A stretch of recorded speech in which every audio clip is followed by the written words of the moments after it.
मूल नायक श्री आदिनाथ भगवान की, नगर के मूल नायक अत्सकारी चमत्कारी सर्वोघारी मनोहारी श्री वासपूज भगवान की, परम पूज्य आचार्य भगवान गुरुदेव शेखवाड़ विद्यासागर जी महामुनि राज्य की, परम पूज्य मुनि शेखवाड़ विमल सागर जी, अनंत सागर जी, धर्म सागर जी आदि समस्त 3 कम नौकर मुनि राजों की, अष्टानिका महापर्व की, अनंतानंद सिद्ध परमेष्टि भगवंतों की, पूज्य मुनिवर श्री भाव सागर जी महाराज की। आज का यह है पावन प्रसंग, सभी लोग भक्ति के इस महोत्सव में अवगाहन करने के लिए एकत्रित हुए हैं कि हम कैसे प्रभु की भक्ति करके अपने कर्मों की निर्जरा करें, क्योंकि निरंतर कर्मों का बंध तो प्रति समय चल रहा है, लेकिन बिरले जीव होते हैं जो इस भक्ति के अनुष्ठान में अपना समय देते हैं, क्योंकि व्यक्ति का जो अधिकांश समय है पाप कार्यों में ही जाता है। क्योंकि व्यक्ति जब जन्म लेता है, जन्म से लेके मरण तक की जो यात्रा होती है वह पाप कार्यों में ज़्यादा होती है। 99% व्यक्ति सिर्फ पाप के कार्यों में ही अधिकांश लिप्त रहते हैं। 1% व्यक्ति ही जो है अधिकांश धार्मिक क्रियाओं में लिप्त रहते हैं। ऐसे बहुत कम अवसर प्राप्त हो पाते हैं व्यक्तियों को कि हम धार्मिक क्रियाओं को, अनुष्ठान को अच्छे ढंग से कर पाएं। थोड़ा सा व्यक्ति समय निकालता है। एक व्यक्ति जाता है और एक बोरी चावल लाता है खरीद करके। उसके पहले जो खेत में चावल होता है, फिर उसके बाद जो आता है कोई दुकानदार आदि खरीद कर लाते हैं। फिर धीरे धीरे व्यक्ति लाता है घर में, फिर सफाई करता है। सफाई करने के बाद फिर कुछ उसमें से निकल जाता है। फिर जो बचता है जब मंदिर जाता है तो कुछ मुट्ठी चावल, 1-2 मुट्ठी या अपनी अपनी अनुकूलता के अनुसार ले जाता है व्यक्ति चावल, और फिर उसको धोने का प्रयास करता है पूजन करने के लिए। धोते धोते भी बहुत सारे चावल उसमें से निकल जाते हैं, और निकलते निकलते अब थाली में आ जाते हैं, पूजन की थाली में चावल। और चावल पूजन की थाली में आने के बाद जब द्रव्य सामग्री तैयार हो जाती है और थोने में जब चढ़ाता है तो गिन के चढ़ाता है, 9, कोई 3, लौंग से भी करते स्थापना, लेकिन चावल से भी करते हैं। ये स्थापना क्या है? स्थापना के बारे में कई लोगों के अलग अलग मत हैं, लेकिन जो हमने पढ़ा सुना उसके अनुसार बता रहा हूं कि जैसे पंचकल्याणक आदि होते हैं, छोटी सी प्रतिमा होती है, 9 इंच की प्रतिमा रखी है। अब भगवान विराजमान है लेकिन उतनी दूर से दिखते नहीं हैं, और हम पूजन कर रहे हैं विधान आदि में, दूर से भगवान के दर्शन कर रहे हैं, देख रहे हैं। तो स्थापना के माध्यम से जिस प्रकार से आपके यहाँ कोई मेहमान आता है, आप उसको बुलाते हैं, आइए बैठिए, उसी प्रकार से हम भगवान को बुला रहे हैं, हे भगवान आप मेरे हृदय रूपी कमल आसन सिंहासन पर विराजमान होइए। एक निमित्त है, भगवान आते नहीं है तो सबको मालूम है, लेकिन भक्त की भावना होती है कि हम भगवान का पड़गाहन करें। पड़गाहन करते हैं भगवान का और अपने हृदय आसन पर भगवान को विराजमान कर देते हैं। तो चावल के माध्यम से वो स्थापना की जाती है कि भगवान आप विराजमान हो गए। अब क्या करें, जब भगवान पूजन हो गई तो वो ठोना तो वहीं रखा नहीं रहेगा, तो उसके बाद विसर्जन करते हैं। तो भगवान से जो कहते ना, बिन जाने वा जान के रही टूट जो कोय, तुम प्रसादते परम गुरु सो सब पूर्ण होए। हे भगवान मेरे द्वारा जो भी जाने अनजाने में गलतियां हुई, हे भगवान क्षमा करें, क्योंकि हम कई बार ऐसी गलतियां करते रहते हैं। कई जगह हमने देखा है, अभिषेक करते हैं, प्रतिमा का अभिषेक करके और लोग छोड़ के चले जाते हैं भगवान को। ऐसा गलत है। जैसे मेहमान को बुलाते हैं और छोड़ के चले जाओ तुम भोजन परोस के, और कहीं रफू चक्कर हो जाओ, कैसा लगेगा उसको? मेहमान फिर आगे नहीं आएगा कभी। ऐसी भगवान को छोड़ के कभी नहीं जाना, अभिषेक लगातार चलना चाहिए। ये गलत परंपरा है। भगवान का अभिषेक, हाँ कोई बड़ा महोत्सव हो रहा है, जैसे बड़े बाबा का होता है, कहीं और भी गोमटेस का होता है, उधर की बात अलग है, फिर भी उधर लगातार ही चलता है।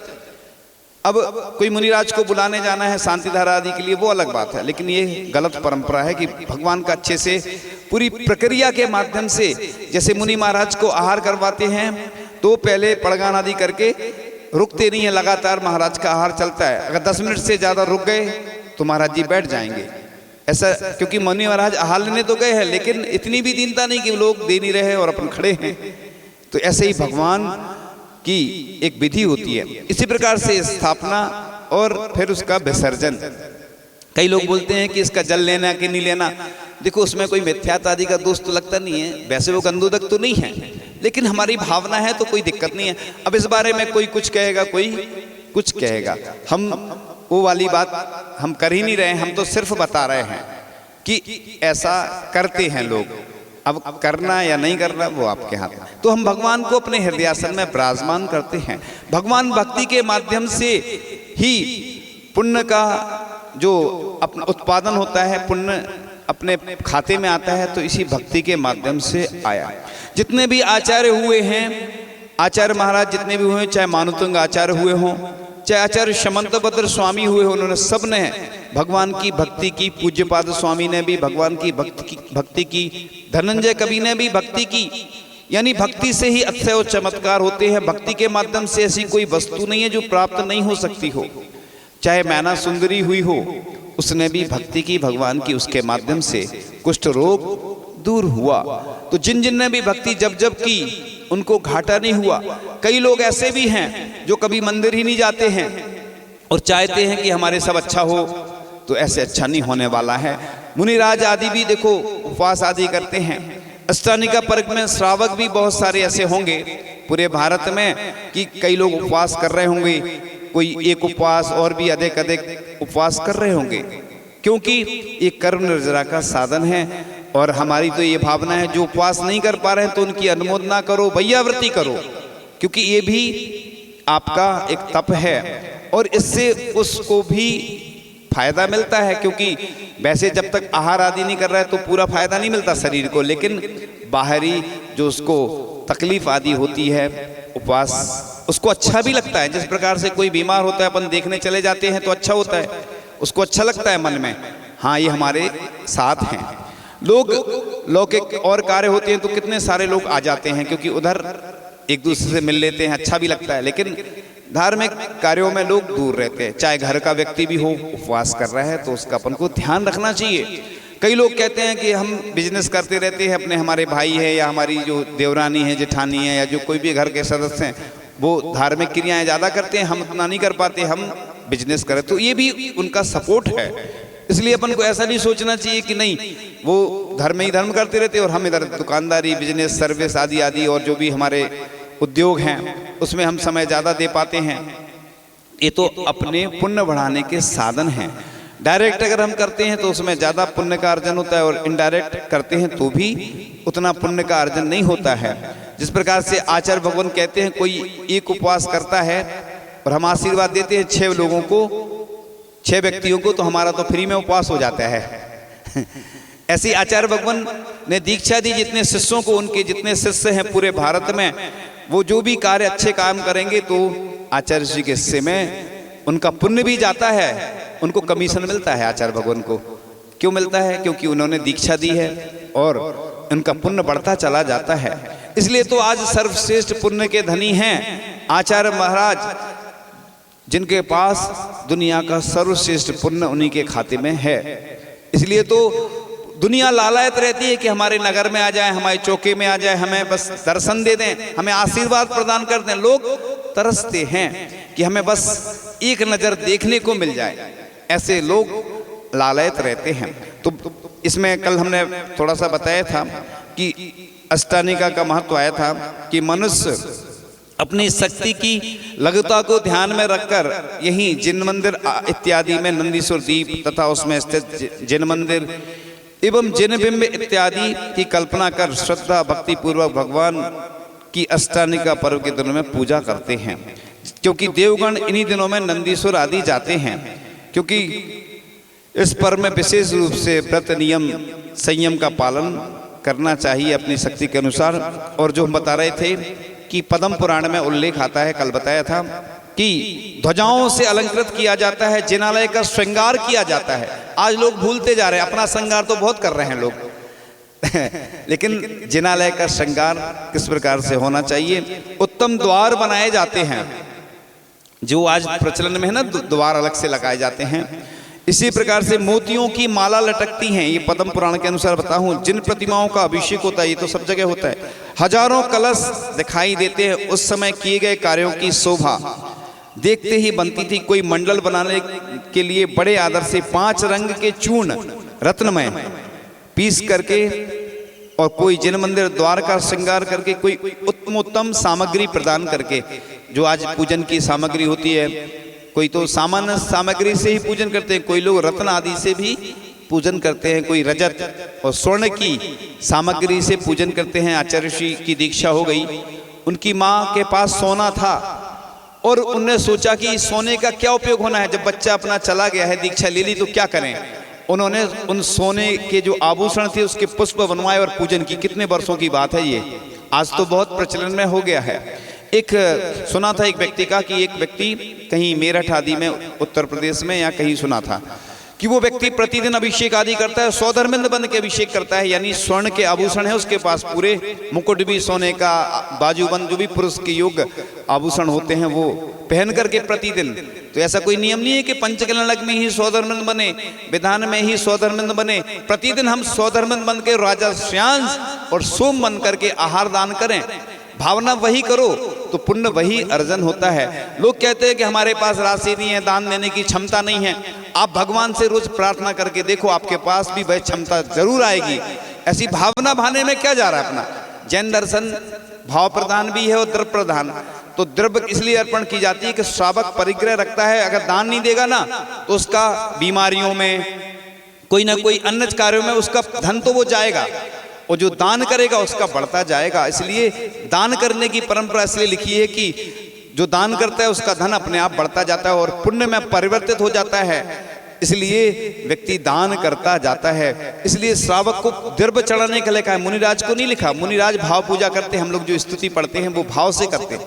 सिर्फ पंचकल्याणक में ही हम लोगों को अवसर प्राप्त होता है द्रव्य चढ़ाने का, क्योंकि भगवान की प्राण प्रतिष्ठा होती है। तो तब कल्याणक के दिन और ज्ञान कल्याणक के दिन और मोक्ष कल्याणक के दिन हम लोग भी द्रव्य चढ़ाते हैं।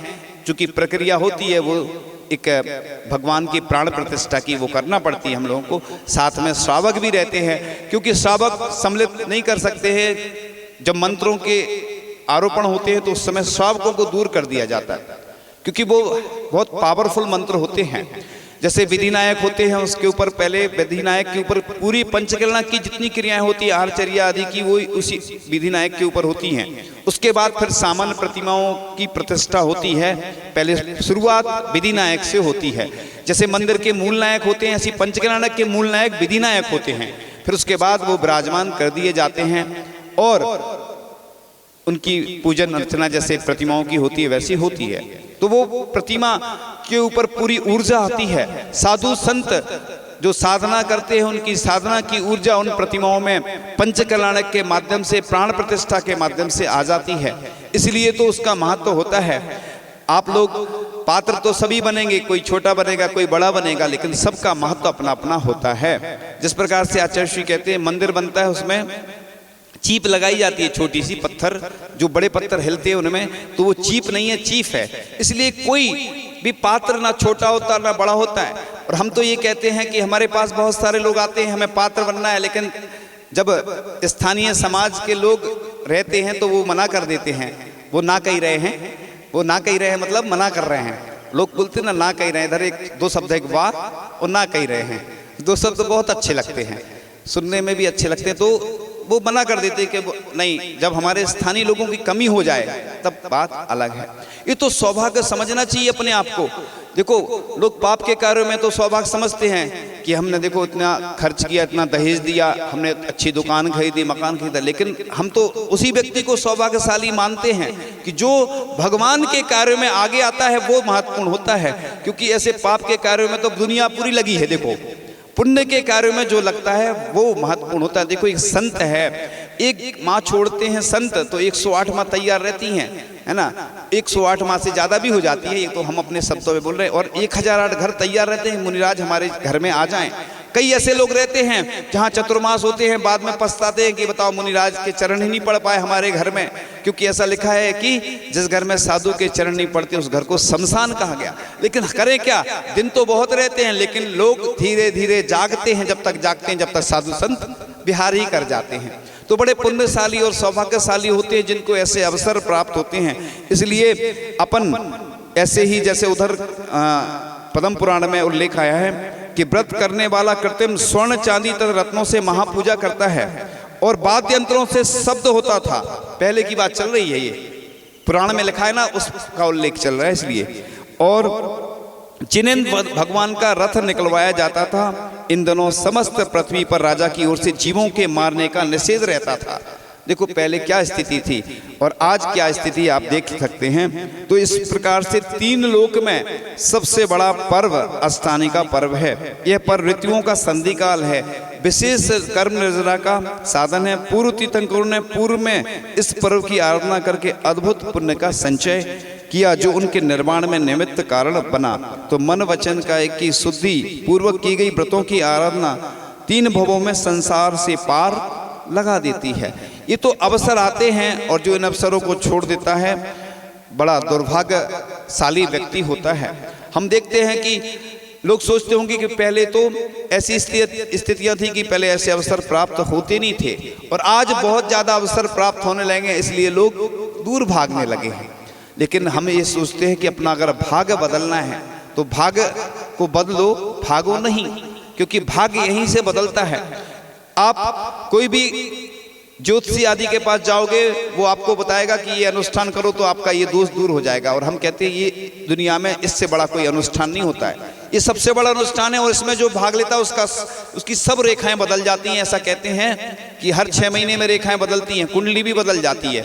तो कुंडली अपने हाथ में है, अपन ने जो पूर्व में किया वो हाथ में अपने आया है। और आज हम अच्छा अपने हाथ से भगवान की पूजन करेंगे, अभिषेक करेंगे, शांति आहार दान और द्रव्य आदि चढ़ाएंगे तो हमारा भाग्य बदल सकता है। एक बहुत अच्छा उल्लेख मिलता है कि चतुर्दशी के दिन उपवास करने का उद्देश्य 14वें गुणस्थान अर्थात सिद्धत्व की प्राप्ति है। और एक पूज्य पास श्रावकाचार्य में मिलता है कि अष्टमी 8 कर्मों का घातक है, चतुर्दशी सिद्धि मुक्ति का लाभ कराती है और पंचमी केवल ज्ञान की प्राप्ति के लिए है। इसलिए इन दिनों विशेष आराधना आदि की जाती है। तो इस प्रकार से सिद्धों के सुख का वर्णन चल रहा है कि तीनों लोकों में मनुष्य और देवों में जो कुछ भी उत्तम सुख का सार है वह अनंत गुणा होकर के भी एक समय में अनुभव किए गए सिद्धों के सुख के समान नहीं है। अर्थात समस्त संसार सुख के अनंत गुणे से भी अधिक सुख सिद्ध एक समय में भोगते हैं। इसलिए हम हमेशा ऐसे ही पद की प्राप्ति के लिए प्रयत्न करते रहें। जब भी कोई अनुष्ठान होता है, हम लोग जब भी भक्ति पढ़ते हैं तो कहाँ से यात्रा शुरू होती है? सिद्धों से होती है। सिद्ध भक्ति पहले होती है, लास्ट में अंत में समाधि भक्ति होती है। इसी प्रकार से प्रारंभ कहाँ से हुआ? सिद्ध चक्र से प्रारंभ हुआ और समापन कहाँ होना है? मोक्ष कल्याणक तक। मोक्ष कल्याण के बाद फिर सब लोग मुक्त हो जाएंगे। पंच कल्याणक में जो मोक्ष कल्याणक होगा, यानी सिद्धों से ही यात्रा शुरू हुई थी और सिद्धों तक ही चलेगी। इसलिए बीच में भी ऐसे अवसर प्राप्त हुए हैं। तो आप लोग जो पर्व का दिन है, वह पर्व का अर्थ होता है अवसर, मंगल काल, मैत्री, विशेष उत्सव, पवित्र दिवस होता है। यानी जो रग रग से बमन करता है, जो मानव को पापों से वासना से रहित करा दे, वह पर्व है। पर्व क्या है? एक दिशा सूचक यंत्र की भांति होता है। जैसे अपन बैटरी खत्म होने वाली है तो इंडिकेटर होता है, वो बता देता है कि आपकी बैटरी खत्म होने वाली है, व्यवस्था रहती है। इसी प्रकार से पर्व एक अलार्म बेल है, वो जगाता है जो सोए हुए व्यक्ति होते हैं। जैसे पर्यूषण पर्व आते हैं तो लोग विशेष करने लगते हैं, अष्टानी का पर्व आते हैं तो विशेष क्रियाएं करने लगते हैं। पर्व एक सूची यंत्र है, यानी इंजेक्शन है। पर्व एक नेता है और पूर्ण करने वाला है। और इस प्रकार से अपन इन पर्वों के माध्यम से अपने जीवन को बदल सकते हैं। इसलिए ऐसा नहीं सोचें कि हम बाद में कर लेंगे। और आप लोगों को ये अवसर बड़े पुण्य से मिले हैं और जो लोग पात्र नहीं बने हैं वो जरूर बन जाए ना, तो ट्रेन स्टार्ट हो जाती ना, फिर रुकती नहीं है, फिर चूक जाते हैं लोग। बस पूज्य भगवान को विराजमान करने का अवसर जिस व्यक्ति ने प्राप्त किया है बड़ा पुण्यशाली है। जो सौधन इंद्र बने हैं उनको माता पिता बनने की भावना थी, जो माता पिता बने हैं उनकी कुछ और भावना थी। तो देखो ये पद तो मिल चुके हैं। अब कई लोग कह रहे हैं कि नहीं हमें विराजमान करना था, पछताने से कुछ नहीं होता है। इसलिए तो सबके सामने ये घोषणाएं की जाती हैं। अब तो आधे से ज़्यादा यात्रा हो चुकी है लगभग, या थोड़ी बहुत हुई होगी, अभी 25% हुई होगी यात्रा, अभी तो बाकी है। इसलिए मौका है और सबको अवसर मिलने वाला है। फिर उसके बाद ट्रेन जैसी देखते आप लोग रह जाएंगे, जैसे ट्रेन सामने से निकल जाती है, हमने देखा है, वो हमने खुद महसूस किया है। इसलिए वो अवसर आने वाला है, गोल्डन चांस है, स्वर्णिम अवसर है।